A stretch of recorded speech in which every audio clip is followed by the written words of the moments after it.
Welcome to Executive Access, created for motivated professionals. This is your home for real talk with executives about their career journeys, leadership practices, successes, and learnings along the way. I am your host, Jamie Tazi.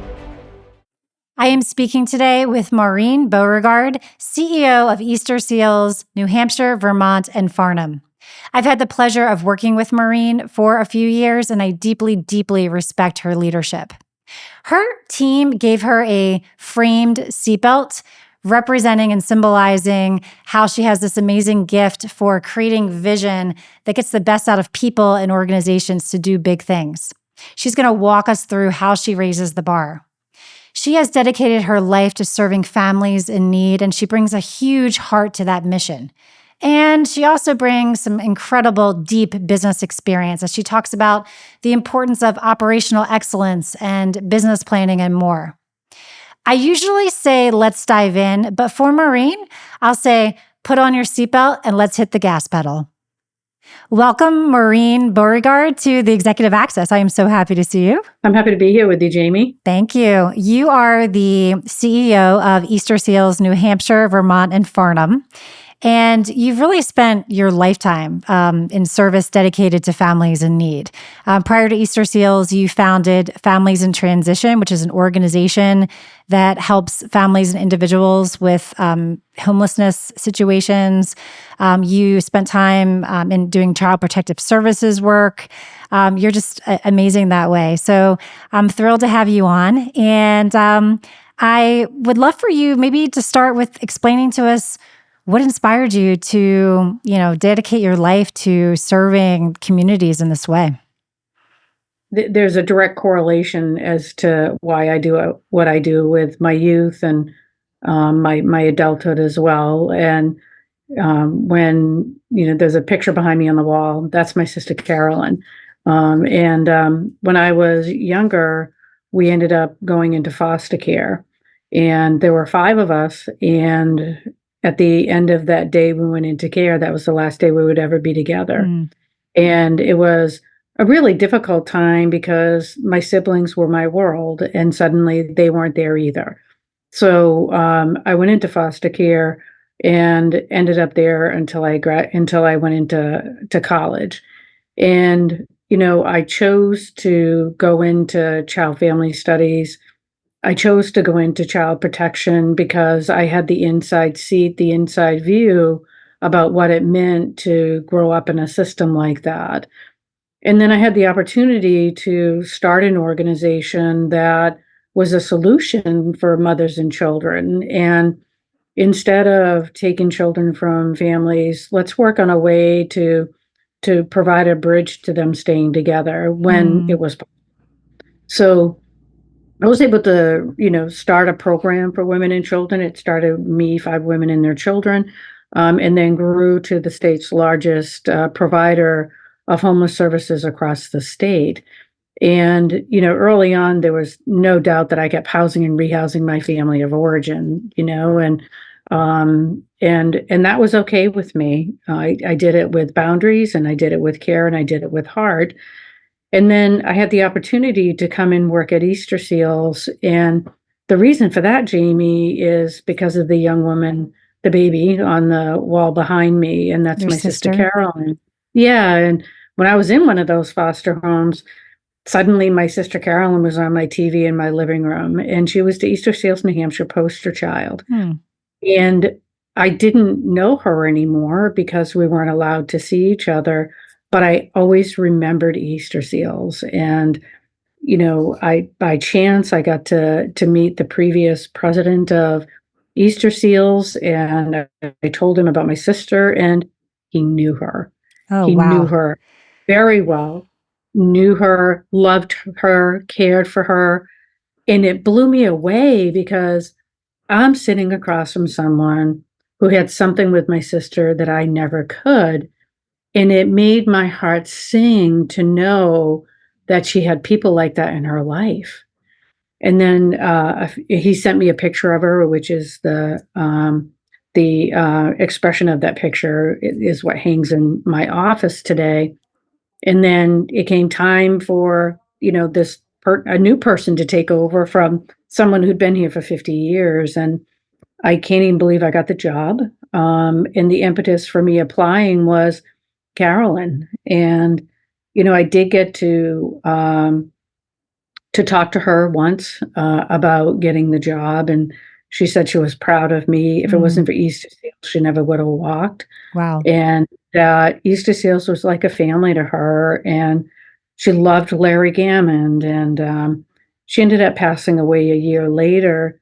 But Jamie, what are the odds of this foster kid ending up in this seat in a place where people knew my sister in a way I never was allowed to, but I get to carry on the mission of kids like Carolyn. And what I love about Easterseals is that they really love the folks we work with, Jamie. To the core, they love them. And I just feel so lucky and blessed to carry that on. Well, In mind's eye, I can see Carolyn walking the halls. wow. It, Wow. it makes me so happy. I don't, I hope I say this the right way, because I don't want to minimize that trauma, frankly, for you and your family and how hard that must have been. I do believe with my faith that sometimes really horrible things happen to people, so that exactly what's happening now can happen. That, you can be in a place where you're leading Easterseals. And I don't know, I hope that came across the right way. I mean, nothing but respect when I say that. But you said, what a crazy coincidence. I actually don't think it's a coincidence. I think it was divinely led that you are where you are today. And hopefully that's not oversharing my personal belief. But, you're also being very humble, because you can't believe you got the job. I mean, you created an enduring, amazing organization in families in transition and had a long leadership legacy. Maybe just spend 2 minutes giving my audience just a high level of what Easterseals does. Because, it's funny, before I started working with you, I'd heard of Easterseals, but I didn't really quite understand exactly what you did. It's like a household name, and yet, what does Easterseals do? Just give people like 2 or 3 minutes on that, and then we can keep going. Sure. It's a national phenomenon that people really don't know what Easterseals does. So there's Easterseals National that does advocacy at the national level, and then there are affiliates, and every affiliate does something different. Well, in New Hampshire and Vermont, we do child protection, and we work with, in both states, we work with children, adults, seniors, and veterans. And within those 4 pillars, we provide everything from residential education services to profoundly disabled children, child development centers that are really integrated with children with special needs.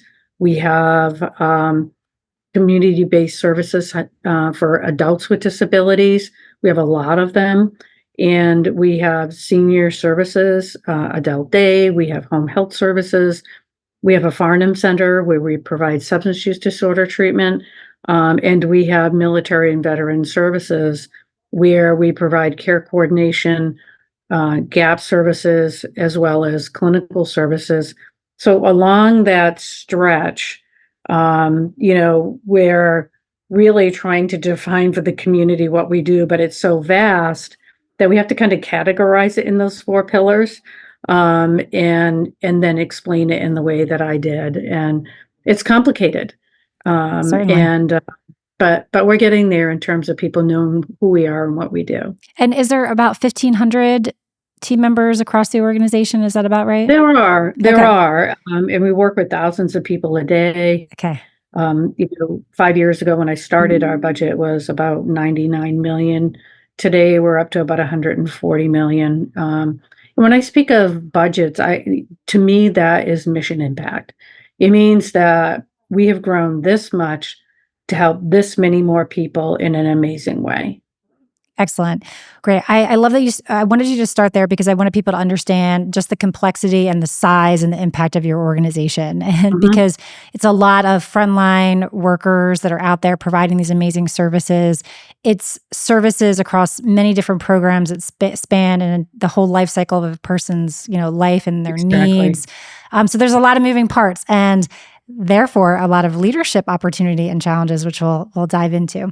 Um, Mhm. so you started at Easterseals in at the end of 2019. So you've been there about 5 years, and I don't mean to laugh. I'm so sorry. I shouldn't laugh at this, but talk about leading in times of adversity. So you started, and I was joking with my friend. He says, every time you start a new job, you have to, use that book, The First 90 Days. And I think about your first 90 days, you probably had to throw that playbook or whatever playbook you had out the window because you started and literally the COVID crisis happened. You had taken over this really big job from a long time, really well-respected CEO, Larry Gammon.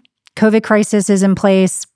And here you are providing critical in-person services to children and adults in need. They really need you. And here you are brand new. Hi, I'm here. And then you're hit with this crisis, right? I would just love to take you back there because I'd love to have you share how you led, how you were tested, and really how you were able to guide the organization through that time, especially being so new. It was a very difficult time. We have programs that our lives, like where people's lives depend on us being there. And it was a lot to manage. And walking into a position where there was a longtime leader, there are cultures that are in place that are very, very entrenched, people here with long tenure, and an ever changing world for the not for profit sector. And when I say that, I'm talking about the need to move from, a well-intentioned, nice, supportive service organization to a business that has outcomes, and continues to grow and meet the needs of the community. And when COVID hit, I'd only been here a couple of months, and everything that I had tried to do, starting from the bottom up, visiting everybody, getting to know everybody, I'm very relational.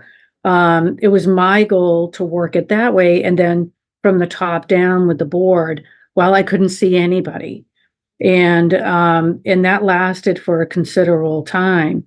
And it did feel a bit like the wheels were coming off, Jamie. I had big ideas about where Easterseals should be going. Housing is really important to me, due to my experience as a child, but also when I look around and I see the folks that we work with, if you don't have a home, when you look at the social determinants of health, you need a home so that you can do all those other things on the wheel, like get health, make sure you have food, et cetera, et cetera.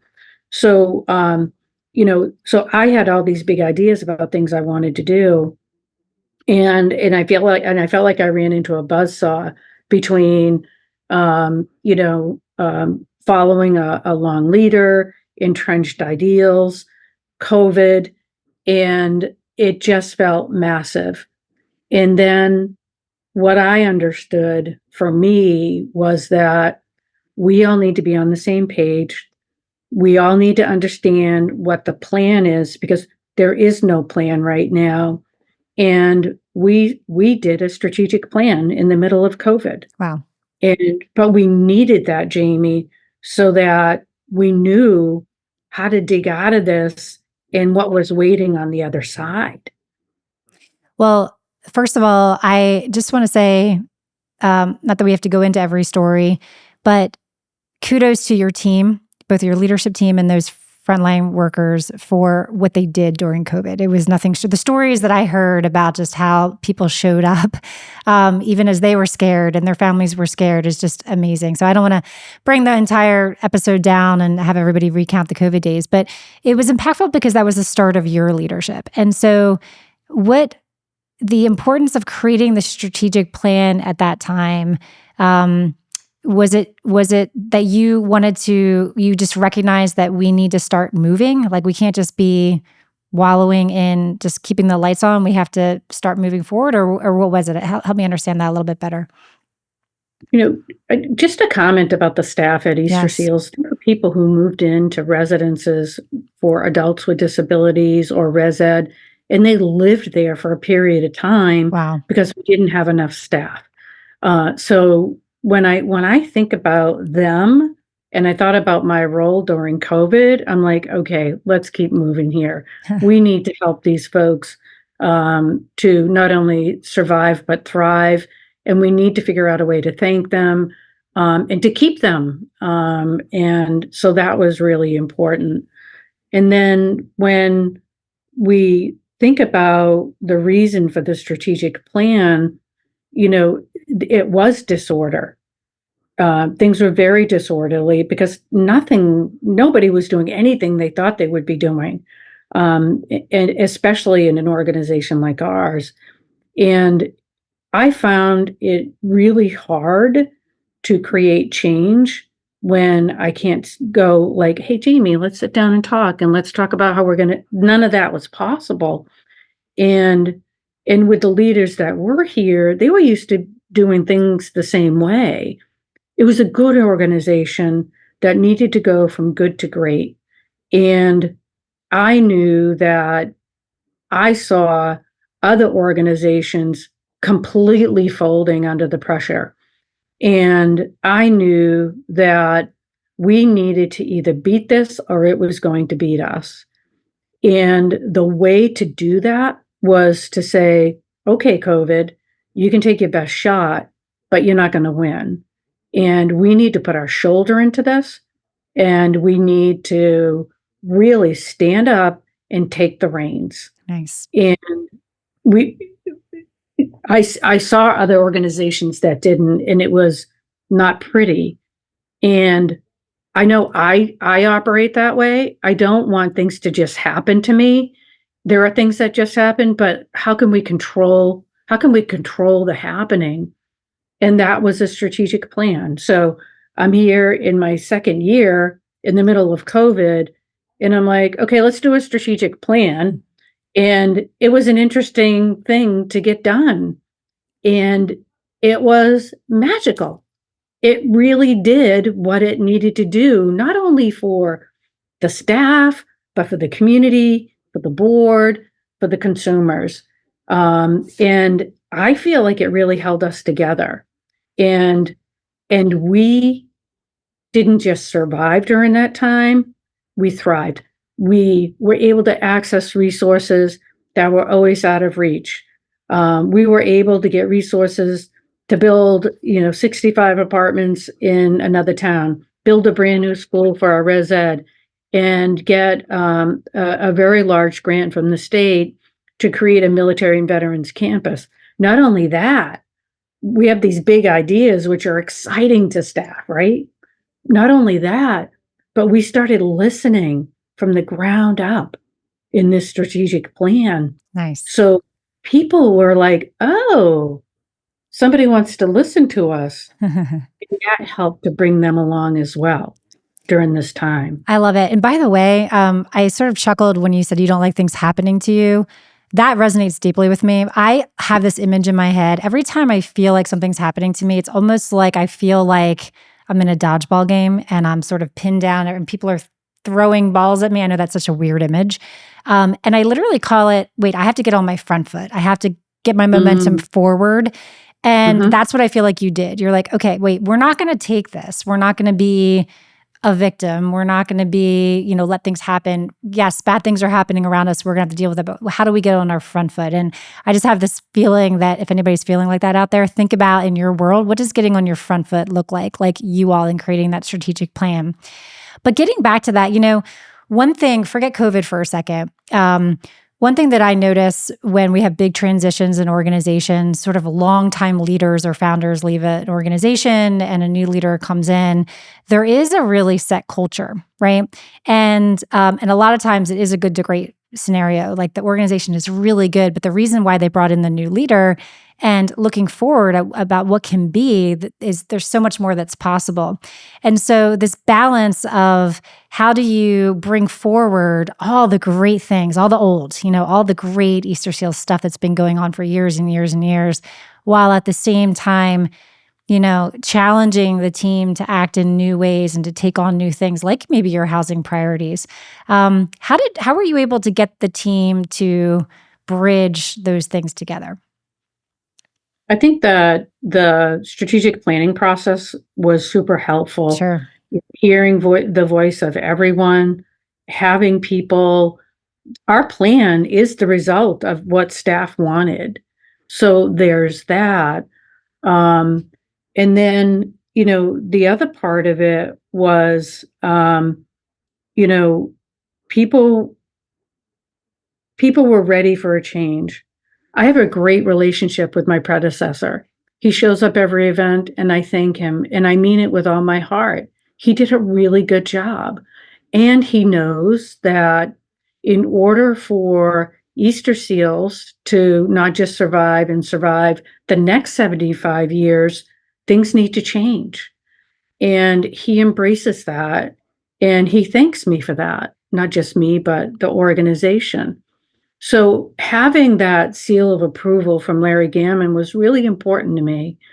And then when we look at how things were operating as opposed to that future state of this is how we will be operating, it took a lot of conversation.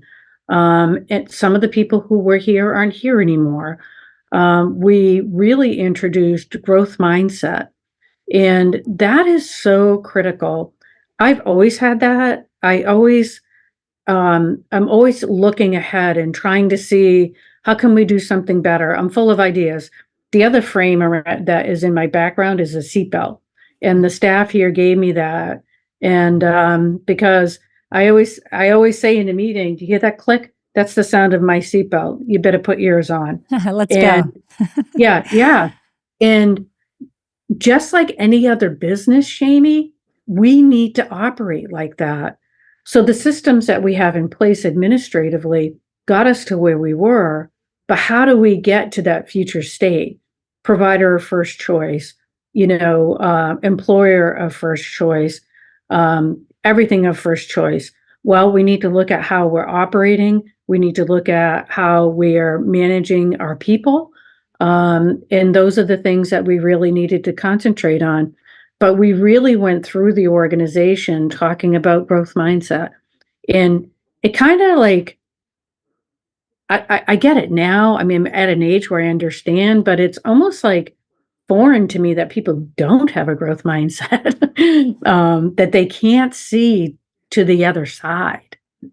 I think that for a lot of people, I'm a huge fan of growth mindset, as you know, and I think for a lot of people just have been in either their own life experiences or in job roles where this idea of trying new things is not really encouraged, or what happens the first time you try something new and it doesn't work out and you get your head lopped off by your manager. Well, that'll never happen again. And so I think what you're trying to do and what you are doing around creating a culture that rewards learning and growth. And okay, we don't love to fail, but when we do, we're failing forward and we're learning from those mistakes and we're continuing to go forward. I think for some people, in my experience, it takes some time for them to really understand that this is what it looks like and that you can act that way, because so many environments, whether it be in their personal lives or in their previous job positions, don't allow that. So it's a fun journey. And some people maybe just will never be comfortable with it as well, unfortunately. Right. Moving from the typical older nonprofit model to a business model that is reliant on business planning and everything that entails is new for Easterseals. They've done well, but how do we get to that next level? Well, that's where the jump in from 100 million to 140 million comes in. And that's where that mission impact comes in. We're looking ahead and we're seeing ourselves closer to 175 million, approaching 200 million. And again, that's about mission impact. That's about people sleeping in beds. It's about adults with disabilities who have a decent, loving place to live. It's about having, a center for children that is evidence-based, and we make huge progress in their ability to move on as independent adults. It's about, veterans who come home and really don't know what to do. And we're able to increase that and help them more fully with this campus that we're doing. So moving from the old way of business to this new way of business is affording way more opportunity for those we serve. And the number one thing that we need to do, Jamie, is invest in staff. If we don't have them, we don't have anything. So that's happening along the way as well in our business planning. Amazing. And, necessarily by doing this, going from 100 to 175 million of mission impact, size of your organization, mission impact is not easy to do. And so necessarily people are going to have to change, have to grow. You're asking them to change the way they do things or incorporate new items into their already great things that they're already doing, which is uncomfortable, right? And so motivating them by explaining the why and tying it to the impact that you're having in the community. The needs of the community are there, the needs of the community are unmet. And so can Easterseals meet some or all of that need over time? And that's the driver. Fantastic. Exactly. Fantastic. Yeah. What are some of the guiding principles that you lean on as you lead? I think what we're just talking about is one of them, right? The mission. It's all about the impact. Everything we do, it's not growth for growth's sake. Now I'm paraphrasing for you. I'm probably in dangerous ground, so you correct me if I'm saying something. But I think I'm hearing one, which it's about the mission. It's not about growth for growth's sake or doing fun new things just because. It's about the mission. That's a guiding principle. How can we have a bigger impact? Do I have that right? And what others do you have? Oh, absolutely. Everything that I say or do or advocate for is about the folks that we serve. It's not about Easterseals. It's not about me. It's not about one person. It's all about the folks that we serve. And if people think it's about them, or they think they're doing something for Easterseals' sake, it's not going to fly. And so it has to be about directly to our mission, Jamie. And I literally, everything that I want to do is about that. And I think that people know that about me. Yeah. And that's the biggest thing for sure. And part of that is you mentioned that it's about the people and making sure you're taking care of and retaining, creating a great place for the people that work there. I know that right now you all, as one tactic, for example, are having your leaders go out and do listening tours with all team members across the organization. And I think it's, how are things for you and what could be better and what do we need to be doing? So, talk a little bit about how you think about retaining the great talent that you have, talent that is willing during COVID to move into a residence hall with those that they serve to make sure that the lights stay on. Incredible. Right. So when I think about the staff here, I do think about them as really caring for the folks that we serve. And when I think about Easterseals in our role in keeping them, the biggest thing really is being appreciated, being seen, and being heard. And from the time that we started, as I said, I couldn't go out and actually talk to people and thank them. But when we started doing strategic planning, it was imperative to me that we listen to the boots on the ground. And people were so appreciative of that, Jamie, that they were listened to, that they had a say, that what they think matters. And that is one of the most important things that we can do. The other thing that we need to do for people is pay them living wages. And when you talk about frontline people, home health, you talk about adult day, you talk about working with adults with disabilities, there's this mismatch of what it costs to do the service and what states will pay. And as an organization, we need to figure out a way to go here and help people to be able to have a comfortable life. Like, you shouldn't have to sacrifice something to come and work at Easterseals because you love the mission. We want you to love the mission and be able to take care of yourself and your family, to have affordable health care, to have decent time off. That is really important as well. The other part that we're growing here is development. And, I was at one place for 28 years. I started it, I stayed for 28 years, and I loved it. And people don't do that really much anymore. And we need to be able to have, when people come in, we need to help them to be their best selves. We need to help them to achieve whatever it is they want for themselves.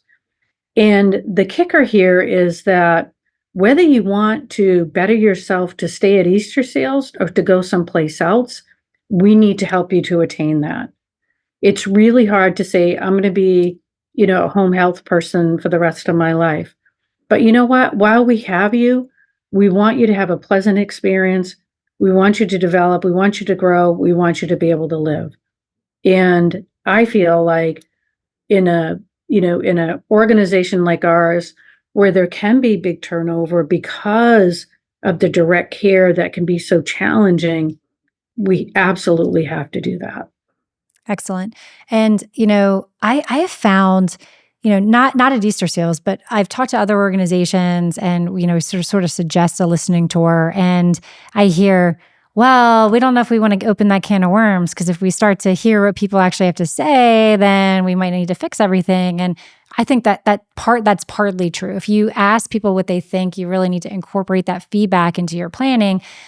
And more importantly, sometimes just creating the opportunity for people to feel heard.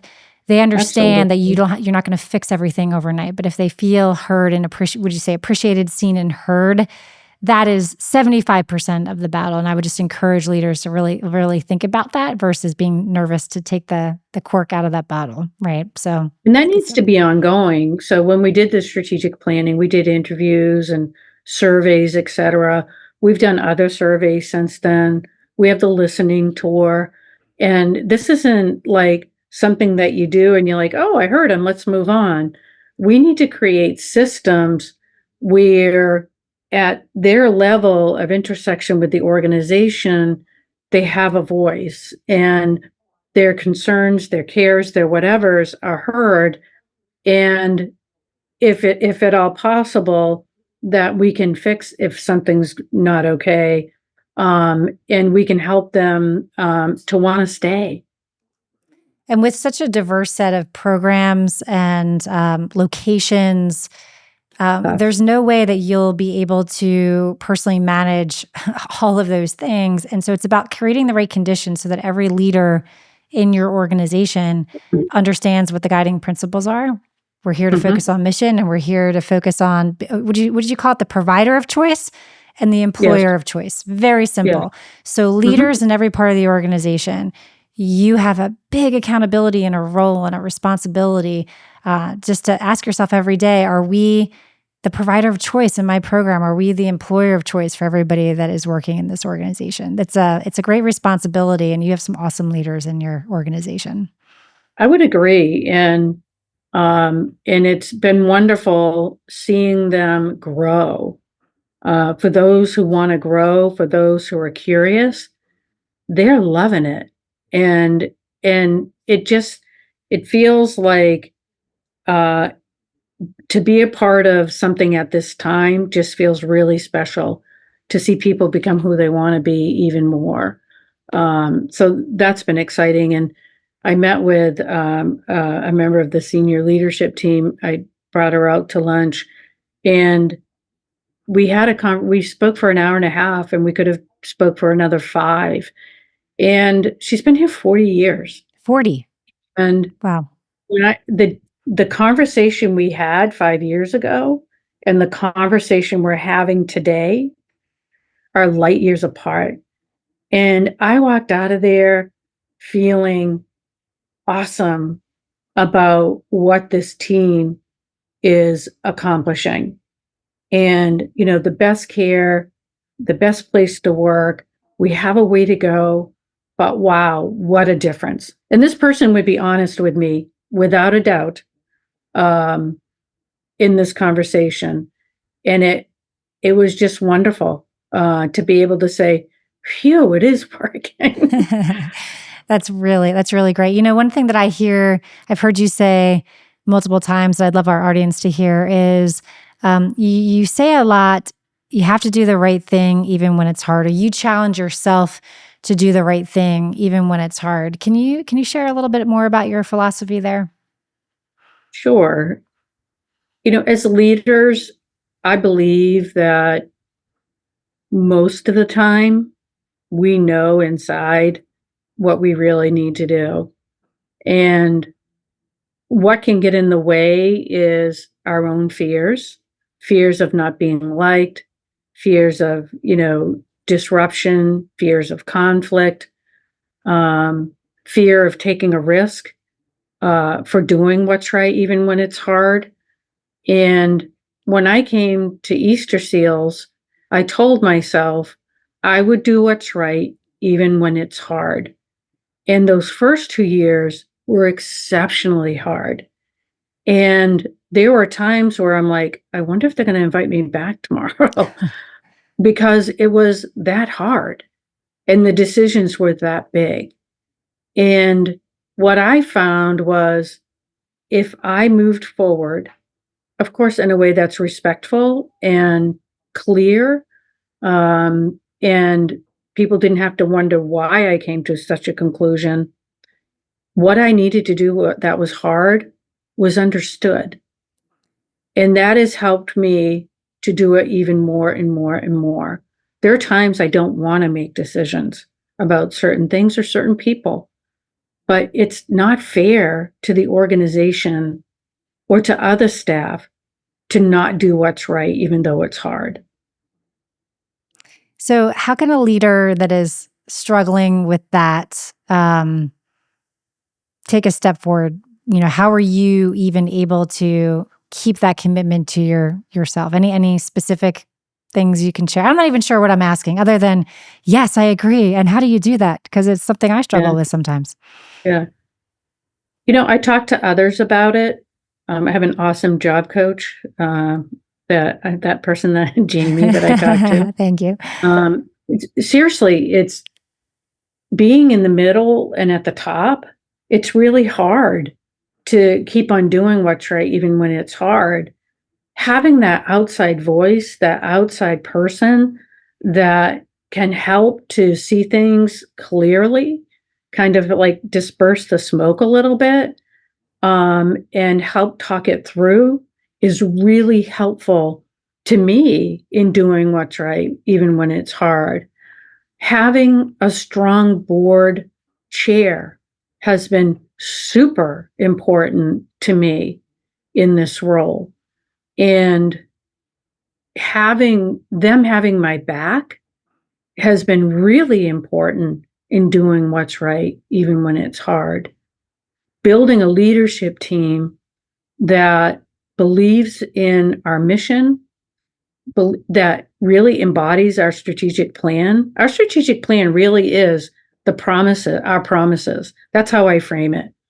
If we're not doing things this way, then we're out of whack. Having leaders that get that and use those promises every day in their work, that helps me to be able to do what's right, even when it's hard. That's beautiful. Yeah. By the way, you just reminded me of one thing. I do have a little bit of insider information since I work with you and the Easterseals team, but you just said something that I think could be a real good nugget for others. So unlike some organizations who create this beautiful strategic plan and then it sort of sits on the shelf, you've taken this strategic plan and you've embedded it into your business planning. You've embedded it into even detailed work plans that that members of your organization have, and even the way you speak about it when you're speaking on podcasts like this or speaking with your team, using the language just reinforces all those things. And I can't say enough because I've seen both sides of what works and what doesn't. You're making that real. It's one thing everybody gets excited. We created all this bottoms up feedback and we've heard from our constituents and outside the organization, inside the organization, but now we need to keep it real. So I see you all doing that well. And I wanted to point out a couple things that you're doing very deliberately to make that happen. Thank you, Jamie. Yeah. It's so important that that it not just be this thing that we did together, this experience, and then, we move it along.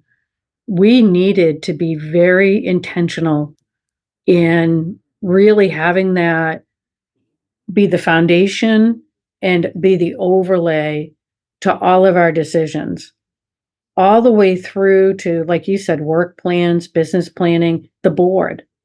When things are presented to the board, it is couched on our strategic plan. And that way, this isn't their day job, right? So it's incumbent upon us to say, remember, we made these promises. Well, this is the promise that we made, that we would invest in technology so that we could have outcomes that support the work that we're doing. And as a result, we're investing upwards of $10 million in technology in a very short time. Of course, it's going to be more as we grow, but those and other things have financial implications.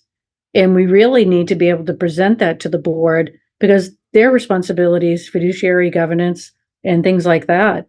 So we really need to make sure that everything we do is presented that way, and to the community as well, right?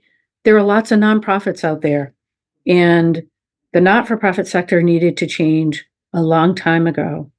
And what we're doing is what donors, investors, et cetera, are looking for. And for them to know that this isn't just a whim, that, it's right here. That's what we're doing. We said we would do it and we're doing it. It's awesome. It's just the way you the words you use are so powerful. Our strategic plan is our promise, right? This is not some, business strategy, organizational strategy. It's a promise. And when you think about that word promise, there's something very personal about it. There's something integrity about it, personal organizational integrity. And I love how you framed that the same way you framed budgets equate to our mission, right? And the impact and the outcome. So I'm noticing, I haven't connected the dots on that, even though we talk quite often, and I love how you're framing that. Okay. So, I was so moved by the personal story that you shared at the beginning, and thank you so much for that.